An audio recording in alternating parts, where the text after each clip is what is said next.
Hello, everybody. So it is Saturday afternoon. Olá, pessoal.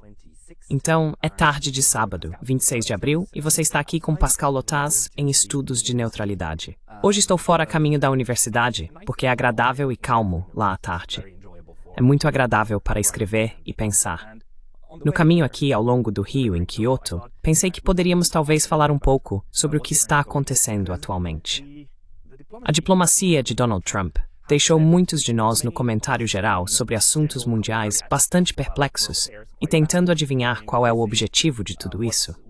Algumas dessas políticas parecem altamente autodestrutivas. Donald Trump está borrando as linhas entre esses diferentes tipos de políticas. Por um lado, as tarifas são geralmente políticas econômicas projetadas para ajudar a economia local ou o setor local a se manterem à tona.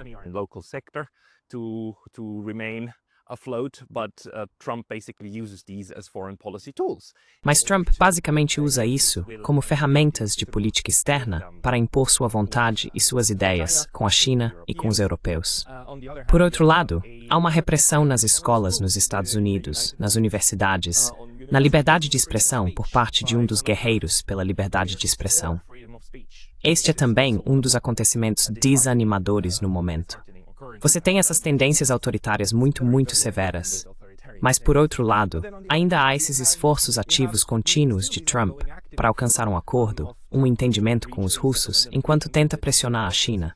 E quando se trata da China, você sabe, as tarifas realmente deveriam ser chamadas assim. Agora são sanções.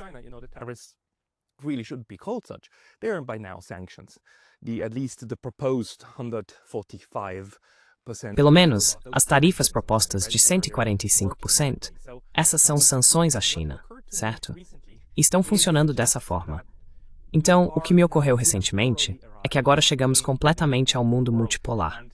E parte disso é que eu realmente acredito que Donald Trump também vê dessa forma, e que o que estamos testemunhando aqui é a primeira vez em muito tempo que vemos a verdadeira política de grandes potências e a diplomacia de grandes potências se desenrolando diante de nossos olhos. Então, hoje, Steve Witkoff está realmente em Oman. Suponho que ele já tenha chegado. Steve Witkoff, é claro, sendo o emissário de Donald Trump. Ele era originalmente responsável apenas por fazer diplomacia com a China. Mas agora, ele também se tornou responsável pelas negociações com o Irã.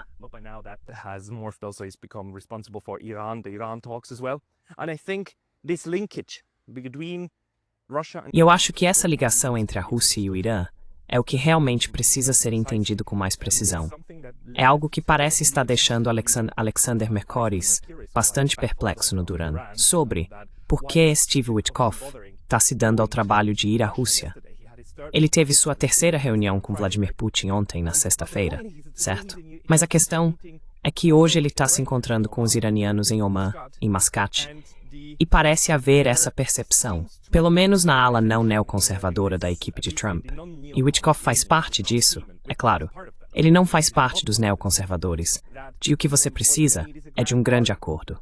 Mesmo que você não possa acabar com a guerra na Ucrânia, o que você pode fazer é tentar definir os novos contornos de como essas três grandes potências interagem entre si.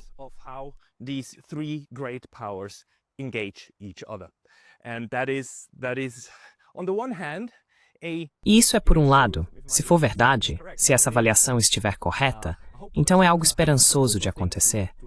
Porque seria, claro, bom se tivéssemos certos limites sobre como essas grandes potências interagem militarmente entre si e que, por exemplo, tivéssemos algum tipo de grande acordo sobre como tratar as armas nucleares umas das outras, os dissuasores nucleares e também o armamento convencional. Por outro lado, o que isso significa é que temos um acordo emergente de que esses conflitos militares não vão desaparecer. Que vamos viver em um mundo onde os Estados Unidos e a Rússia estão simultaneamente envolvidos em uma guerra por procuração cinética e ainda mantêm relações diplomáticas e talvez até interações nas esferas econômicas entre si, enquanto isso está acontecendo, sabe?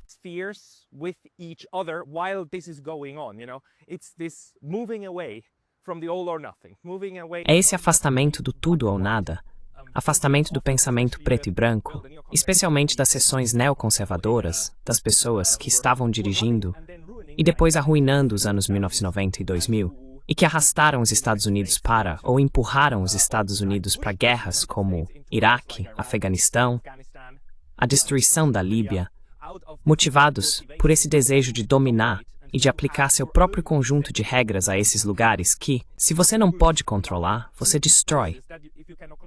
E parece que isso agora está mudando. Então a aceitação de que diferentes partes do mundo estarão sob diferentes hegemonias, e você sabe, Marco Rubio, que na verdade está na facção neoconservadora, o verdadeiro secretário de Relações Exteriores dos Estados Unidos, mas não está encarregado da Rússia, não está encarregado do Irã. But not in charge of Russia, not in charge of Iran. It's quite questionable what he's still in charge of, actually. É bastante questionável do que ele ainda está no comando, na verdade. Mas ele disse no início de seu mandato que os Estados Unidos aceitam que a China e a Rússia são grandes potências por direito próprio e que vivemos em um equilíbrio mundial multipolar. Então acho que o que está acontecendo agora é que Blinken está tentando, ou não apenas tentando, mas ativamente ligando a questão do Irã e da Ucrânia. Não da forma como uma influencia diretamente a outra, mas que o verdadeiro objetivo dessas negociações no início desse momento é chegar a um tipo de processo que leve a uma reinserção de certos princípios básicos do jogo. A renewal of certain basic principles of the game. One thing that's important to keep in mind is that in 2019, Uma coisa importante a ter em mente é que em 2019 foi Donald Trump quem anulou o Tratado INF, o Acordo de Forças Nucleares de Alcance Intermediário, que estipulava que os Estados Unidos e a União Soviética, e depois a Rússia, não poderiam possuir armas com alcance entre 500 km e 5.500 km. Isso era basicamente um acordo para desescalar toda a Guerra Fria e fazia parte de outros tratados e acordos sobre redução de armas para desescalar a Guerra Fria. E funcionou muito bem, a ponto de em 1989, ambas as potências decidirem que essa guerra, a Guerra Fria, estava encerrada.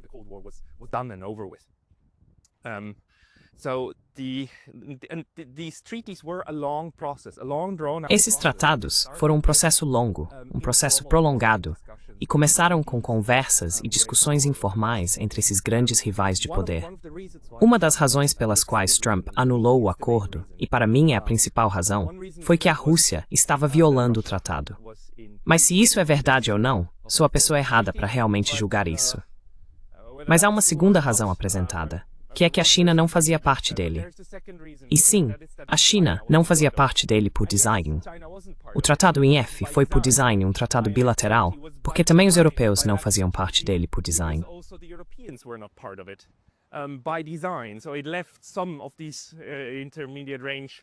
Então, isso deixou algumas dessas capacidades de alcance intermediário no continente europeu, mas eliminou a ameaça entre as grandes potências e também reduziu a ameaça de acidentes no continente europeu.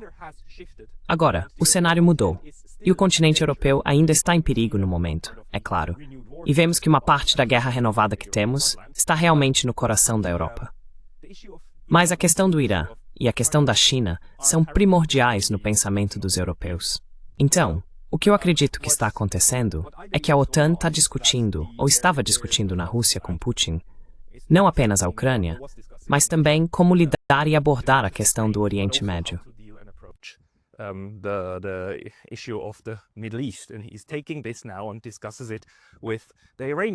E ele está levando isso agora e discutindo com os iranianos em Oman. O ministro das Relações Exteriores deles, Arakchi, esteve na Rússia e na China na semana passada.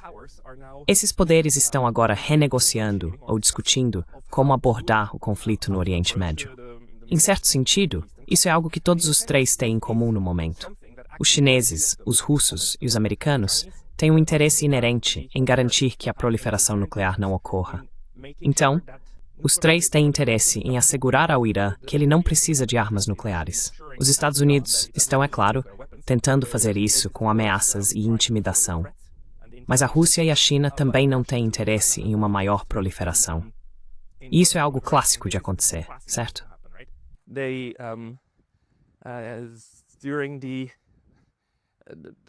One of the reasons why the Non-Proliferation Treaty that caps Uma das razões pelas quais o Tratado de Não Proliferação, que limita os estados que podem ter armas nucleares, foi bem sucedido é porque todas as 5 potências, vencedoras da Segunda Guerra Mundial, foram finalmente autorizadas a tê-las. E elas trabalharam juntas para convencer todos os outros de que não deveriam tê-las. Nenhum estado com armas nucleares tem interesse em que mais estados possuam armas nucleares. Portanto, isso realmente favorece as negociações neste momento. As coisas que Donald Trump faz, as coisas que a América faz agora, são apenas, para mim, o resultado desse novo pensamento americano, que eu acho que Alexander Mercouris e Alex Christoforou, que estão sob o Duran, corretamente chamam de esferas de influência, esferas de interesse. Spheres of influence, spheres of interest. They think the Trump administration thinks in those terms, and I think the Russians are. Eles pensam, a administração Trump pensa nesses termos, e eu acho que os russos e os chineses estão realmente de acordo que essa é a maneira certa de reestruturar o mundo multipolar. Agora, o que Donald Trump está tentando fazer com as tarifas é usá-las mais como sanções para afastar estados da esfera de influência econômica chinesa. E isso, para mim, parece uma política mal concebida e autodestrutiva no final. Mas eu acho que essa é a lógica por trás disso. Vamos usar uma marreta para afastar estados da esfera econômica chinesa. Então, as negociações russas, ao mesmo tempo, devem restabelecer alguma forma de acordos entre Washington e Moscou. Agreements between Washington and Moscow, and the thing that Donald Trump probably learned in his first. E a coisa que Donald Trump provavelmente aprendeu em sua primeira administração e deveria saber agora é que nem tudo, nem o melhor cenário que você pode imaginar, é provavelmente o que vai se concretizar ou acontecer no final. Porque uma coisa precisa ser bem entendida, que é que essas grandes potências, as grandes potências, são países que funcionam de maneira muito diferente dos menores em que você e eu poderíamos estar vivendo. Mesmo países relativamente grandes, como Japão ou Alemanha. As grandes potências, por terem construído um sistema que lhes dá tanta influência, dominando a esfera digital, dominando a economia, dominando e governando sistemas monetários inteiros, construíram tantas instituições e devem ter construído tantas estruturas que são inerentemente muito difíceis de governar.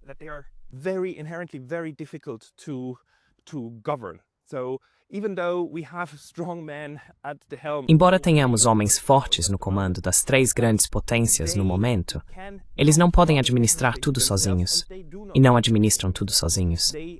Eles são pastores de um sistema que precisam manter vivo. E pelo simples fato de termos um sistema, isso significa que as coisas têm funcionado bem no passado e permitiram que os Estados Unidos, a Rússia e a China realmente produzissem o nível de prosperidade necessário para também ter os instrumentos de guerra e os sistemas de propaganda em vigor para controlar uma parte suficiente de suas próprias populações. E acontece que os sistemas se desintegram, que grandes potências simplesmente deixam o cenário do mundo internacional.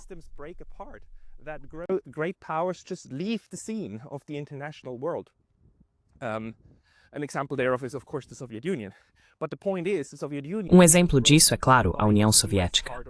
Mas a questão é que a União Soviética não foi quebrada pelo poder duro ou suave dos Estados Unidos. A União Soviética foi quebrada pela Rússia. Foi quebrada por problemas internos que levaram ao nacionalismo na maior república, a Rússia, usurpando o poder e, assim, rompendo o sistema que a União Soviética havia construído de dentro para fora. Há pessoas que atualmente estão prevendo que algo semelhante está acontecendo com os Estados Unidos. Pessoas como o General McGregor estão dizendo que os Estados Unidos estão em um atoleiro interno tão grande, com tantas contradições, que isso provavelmente no final levará a uma guerra civil. Agora, se isso está correto ou não, eu não sei. A civil war. Now, whether that's correct or not, I don't know, but those are the most dangerous things to the United States. Mas essas são as coisas mais perigosas para os Estados Unidos. E podemos ver como certas dessas políticas de Donald Trump são tão contraditórias e provavelmente tão prejudiciais, especialmente as tarifas, certo? Que podem realmente contribuir para essa dinâmica. Então, grandes potências são sistemas muito complicados e complexos. Para mim, elas se assemelham mais a navios. Uma vez que estão em um caminho, uma vez que estão em uma trajetória, é muito difícil mudar a trajetória. E certamente não é possível engatar a marcha ré. Elas não são carros. São navios, grandes transatlânticos. E o melhor que você pode fazer é criar processos que então ajustem o curso para longe do desastre.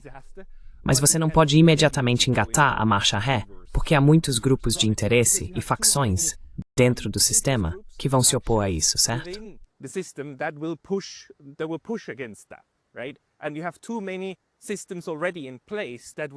E você já tem muitos sistemas em vigor que o manterão no caminho certo, porque você institucionalizou muito disso.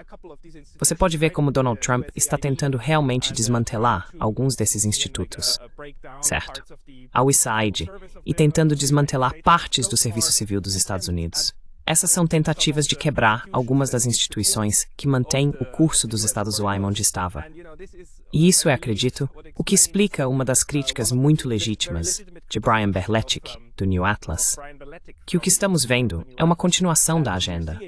Sim, os Estados Unidos não vão mudar fundamentalmente sua abordagem nas relações internacionais, porque não podem, porque são dependentes do caminho, porque o grande navio a vapor está a caminho. Ocean steamer is on its way. So continuity of agenda is something. A continuidade da agenda é algo que está incorporado no sistema, mas também é assim para a Rússia, assim como para a China. Você não pode mudar fundamentalmente a maneira como esses estados conduzem a política externa por causa das instituições que eles necessariamente tiveram que construir para chegar onde estão. Agora, o que você pode fazer é tentar ajustar o curso deles para que não colidam diretamente. Mas me parece que eles chegaram, pelo menos os russos e os americanos, a um entendimento de que é impossível ter uma relação super harmoniosa. Quero dizer, Vladimir Putin disse isso. Não devemos esperar que as sanções desapareçam, porque a experiência dos últimos 30 anos, na verdade 40 anos, confirma que os Estados Unidos manterão essas políticas. Confirms that the United States will stick to these policies. So these are a fixture now. The sanctions are... Então, isso agora é uma constante. As sanções são uma constante. E essa divisão do mundo economicamente em diferentes esferas é uma constante do mundo multipolar. E isso só vai se intensificar. Então é melhor lidarmos com isso. Mas podemos lidar com isso.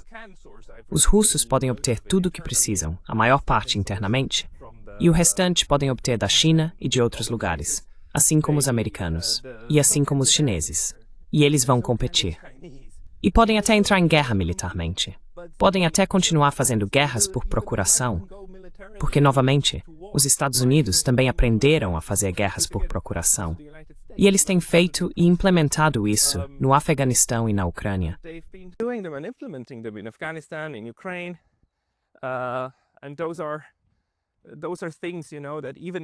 E essas são coisas, você sabe, que mesmo se Donald Trump as condenasse, certo, ele precisaria fazer algo como desmantelar a CIA.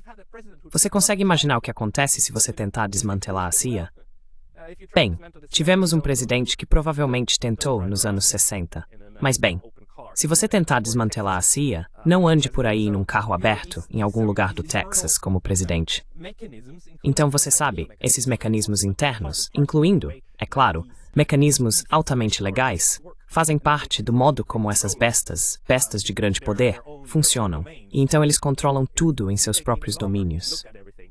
E se olharmos ainda mais longe para tudo, o que emerge é que agora temos essas três civilizações que não estão dividindo, mas que estão demarcando territórios ou expectativas sobre o futuro.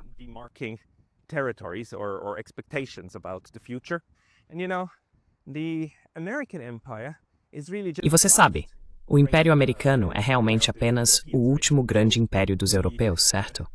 Sim, os americanos lutaram uma guerra de independência contra os britânicos, que já existia há 250 anos. Eles construíram o maior e mais forte império que o mundo já viu. Mas a maneira como a política global está se desenvolvendo agora está empoderando esses outros lugares. Esses 70, 80 anos de descolonização agora nos deixaram com muitos mais atores no palco mundial. E o mundo nunca foi um lugar completamente igual, Embora tenhamos fundamentos e princípios no direito internacional sobre a igualdade dos Estados soberanos, temos tudo isso. Mas, ao mesmo tempo, fingir que um país como a Suíça tem soberania coigual com um país como os Estados Unidos é pura cegueira. É como a diferença entre tamanhos de animais. It's like the difference between sizes of animals. A mouse and an elephant are both mammals. Um rato e um elefante são ambos mamíferos, mas há uma diferença muito grande entre um rato pisar em um elefante e um elefante pisar em um rato. O resultado é muito diferente. E da mesma forma, temos apenas diferenças de tamanho e poder no mundo internacional que levam outros estados a interagir com essas grandes potências de uma certa maneira. E você sabe, quando falamos sobre civilizações inteiras, o Império Americano é o último desdobramento dessa civilização colonial europeia que realmente extinguiu tantas outras civilizações, certo? Quero dizer, extinguiu os norte-americanos e os substituiu completamente. E houve um esforço inerentemente europeu ao longo de 500 anos para chegar ao lugar onde estamos hoje. To come to the place where we are today, and it's no coincidence that the West.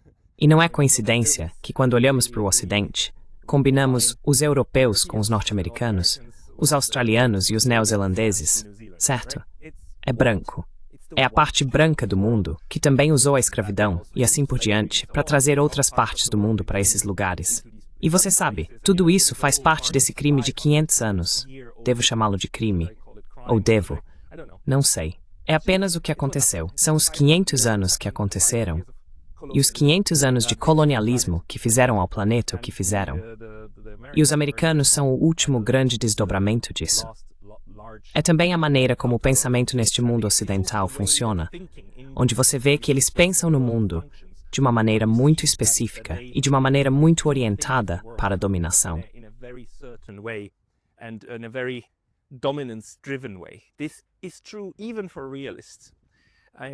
Isso é verdade até mesmo para os realistas. Eu assisti a um vídeo muito perspicaz outro dia de India and Global Left, Jyotsna Mudhya, que faz um trabalho excelente por lá.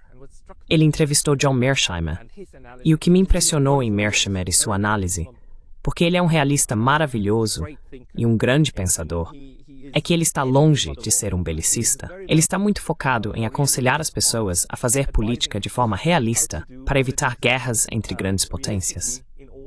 Ele diz que a competição por segurança não pode ser evitada entre grandes potências, mas as guerras podem ser evitadas, esperançosamente, se os governos não fizerem coisas absolutamente estúpidas e não seguirem políticas autodestrutivas.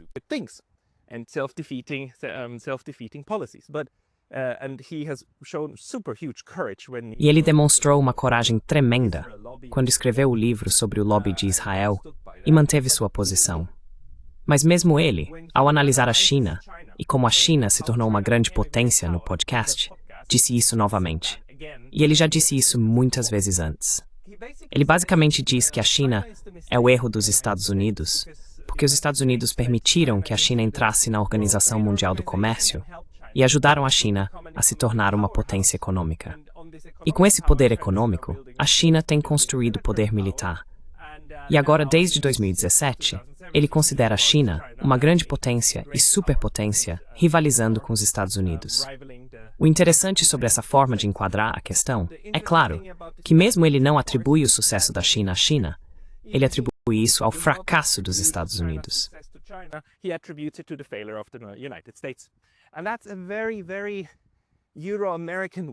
E essa é uma maneira muito euro-americana de pensar, de ver qualquer coisa que acontece no mundo como um reflexo das coisas que os euro-americanos fizeram corretamente ou um reflexo das coisas que fizeram mal. Mas é um reflexo deles.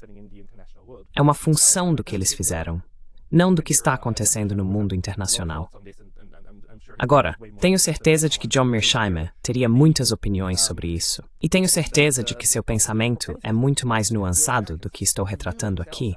Mas a propensão dos euro-americanos de se verem como o centro do universo, eurocentrismo para os europeus, e eu chamo de quintessencialismo americano para os americanos, essa ideia de ser a nação insubstituível e a cidade brilhante sobre a colina, de onde tudo mais no mundo emana. The shining city on the hill, right from where everything else for the world then emanates. That thinking is very deeply ingrained in just the philosophical upbringing. Esse pensamento está profundamente enraizado na formação filosófica das pessoas no Ocidente. This is where we're gonna E have agora, para mim, é onde não vamos ter um choque, mas uma mudança séria. needs to Este sistema precisa se adaptar pela primeira vez ao fato de que existem diferentes abordagens civilizacionais para a política mundial, e que você tem um sistema no qual a China pode criar diferentes entendimentos de como interage com nações, com vizinhos, como Japão, Mongólia e Rússia. Não vamos desfazer o direito internacional. Essa é talvez a boa notícia sobre tudo isso. O direito internacional está permanecendo conosco, e as Nações Unidas parecem estar permanecendo conosco, porque nenhum dos três realmente questiona isso. with us because none of the three actually questions this, but we are headed for a serious overhaul. Mas estamos caminhando para uma reformulação séria das relações bilaterais entre os países. E eu acho que, para chegar a uma conclusão, enquanto estou me aproximando do fim... por que eles fazem isso? No geral, o que estamos vendo agora é esse ajuste dos Estados Unidos a essa nova realidade. Embora muitas dessas políticas também sejam autodestrutivas, e eu não estou dizendo que são bem pensadas, acho que muitas delas são balões de ensaio e podem apenas acelerar o declínio dos Estados Unidos como ponto de ancoragem do Império Ocidental. Provavelmente sim. Mas acho que, no geral, é disso que se trata a abordagem desta administração sob o comando do Sr. Trump. Balões de ensaio para criar esses medos.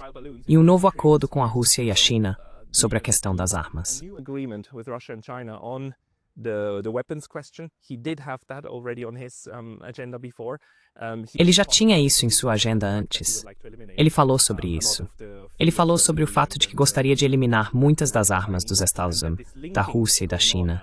E que essa ligação que está acontecendo agora é a tentativa de elaborar um novo grande acordo, ou vamos chamá-lo de um grande entendimento estratégico dos limites do sistema em que vamos viver, onde as guerras ainda são possíveis, onde a interação militar ainda é possível, mas onde a interação econômica e diplomática também permanece possível. Não temos preto e branco, e não temos paz mundial, mas por outro lado também não temos destruição total e completa do mundo. But on the other hand, we also don't have complete and utter world destruction. So maybe in the best and most benign interpretation. Então, talvez na melhor e mais benigna interpretação do que está acontecendo, seja a administração Trump tentando buscar um tratado multilateral de armas e ligar esses teatros, ligando Rússia e China aos Estados Unidos, para ter um processo que leve esses três grandes transatlânticos a realmente seguirem na mesma direção e não colidirem.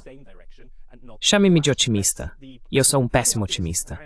Mas tenho a impressão de que é disso que se trata tudo isso, tornando a responsável por ambos os teatros. Of making him responsible for both theaters, because Witkoff is the most rational. Porque Witkoff é o mais racional dos negociadores, e junto com a parte racional da equipe de Trump, aqueles que gostariam de desescalar. Então acho que estamos vendo atualmente a tentativa de desescalada, apesar de Donald Trump bombardear o Iêmen, o que é uma coisa horrível de se fazer, e apesar de ele dar sinal verde para a continuação do genocídio dos palestinos. Não estou dizendo que isso é uma coisa boa. Tudo o que estou dizendo é que todas essas coisas estão acontecendo ao mesmo tempo. E a contingência, o momento atual, se presta a diferentes trajetórias no futuro.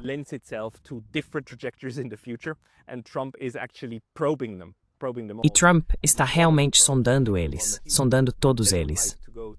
E uma das sondagens, eu acho, a que eles gostariam de seguir, é alguma forma de entendimento, pelo menos implícito, de como estruturar o mundo multipolar. O que significaria que os Estados Unidos estão incluídos, é claro, no mundo multipolar. Embora eu não ache que os Estados Unidos tenham qualquer intenção de se juntar aos BRICS. Mas os BRICS são apenas uma parte do mundo multipolar. E os Estados Unidos estão agora trabalhando com os russos e os chineses para definir os novos princípios básicos. O tempo dirá. Tenho que ir. Obrigado pela sua atenção hoje. I've got to go. Thank you for your attention today.